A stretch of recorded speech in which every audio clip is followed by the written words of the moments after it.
The Bitcoin cavalry is coming to Congress to help the hero who's been holding down the fort all by herself. In fact, Bitcoin Magazine features Senator Lummis from Wyoming just recently on a post that was talking about the strategic Bitcoin reserve. It said it's a modest proposal, but has huge upside. So let's bring in Republican Senator from Wyoming, Cynthia Lummis. Senator, first and foremost, listen, I know you love that. You look great, by the way, with laser eyes.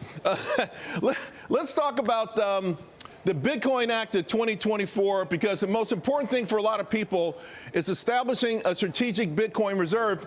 On the other hand, though, some people say, why would we need such a thing?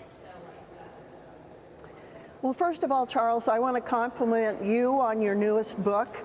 I read it, I loved it, and I recommend it to everybody. Thank you. And among the things you raised, Charles, in your book is the importance of having diversified assets, the importance of having some things that are long-term store of value. And Bitcoin is certainly that. So why Bitcoin would make sense as part of our strategic reserves is that we recognize other long-term stores of value and put them in strategic reserve. We have a gold strategic reserve. We have an oil strategic reserve. I think it is fitting that Bitcoin, now that is really digital gold, be included among our reserve assets. So I'm proposing in the Bitcoin Act that we purchase roughly 200,000 Bitcoin a year just by converting money we already have into Bitcoin and hold them for 20 years. If we did that with, say, 5% of all the Bitcoin that will ever exist, which is roughly 1 million Bitcoin, we could cut our debt in half in 20 years.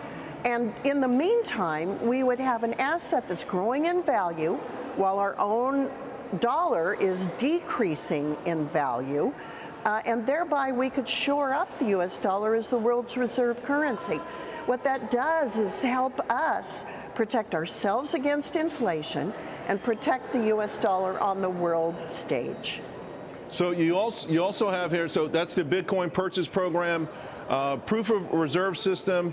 I want to shoot down to the bottom of the list and come back up, because this is something that it seems really critical. Protect Bitcoin property rights, a firm's rights or of self-custody. Talk to us about this, because this is, I think, an area where a lot of individuals in the retail side are concerned about. It's very important that we protect Bitcoin and people who hold their Bitcoin in individual wallets. We don't want to see this asset become owned only by governments, and certainly don't want to see it controlled by governments, because its great virtue is as freedom money. It is infinitely divisible. It can be used all over the world. It is something that you can send from one person to another at a very low cost and very quickly. Its ability to help bring people out of poverty or into the innovator class and the wealthier class is very exciting. And that's why we want to protect individual property rights in Bitcoin and people's individual wallets. Right. There's a phrase, not your keys, not your coin. Your keys are your ability to access your Bitcoin. We want to make sure people have access to their own keys and their own Bitcoin. Senator, I had a guest on yesterday saying that there are up to 290 pro-crypto lawmakers now heading to Congress or in Congress. But you've been there. How does it feel to sort of take a stand, which at one point was a very lonely stand, and now all of a sudden the whole world seems to have the same epiphany? Well, I'm delighted to see people have taken the time to understand more about this asset. I'm delighted to see it become part of the U.S. economy, and I'm thrilled that President Trump identified it as something that we should have the beachhead for in the United States. Because thus far, under the current administration, efforts to regulate it through enforcement actions, through penalties and lawsuits, has driven this industry into the arms of other countries, including the European Union. We want to bring them back and have this industry be strong, robust, innovative, and very, very located in the United States, including Bitcoin mining. These are all things that President Trump raised during his campaign, and he seems to be assembling a very pro-Bitcoin cabinet.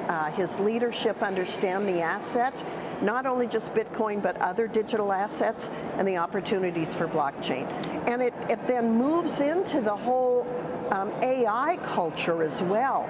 So I see these things as being part and parcel of creating a 21st century economy that has its anchor in the United States. Yeah, and let's hope, of course, that the Treasury pick will feel the same way. I got to believe that all the pieces of the puzzle are similar, and that will be the same. Again, congratulations, Senator Lummis, and thank you. You have been absolutely phenomenal, and I appreciate the compliment at the beginning of the interview. Thank you. Thank you, Charles. All right, see you soon.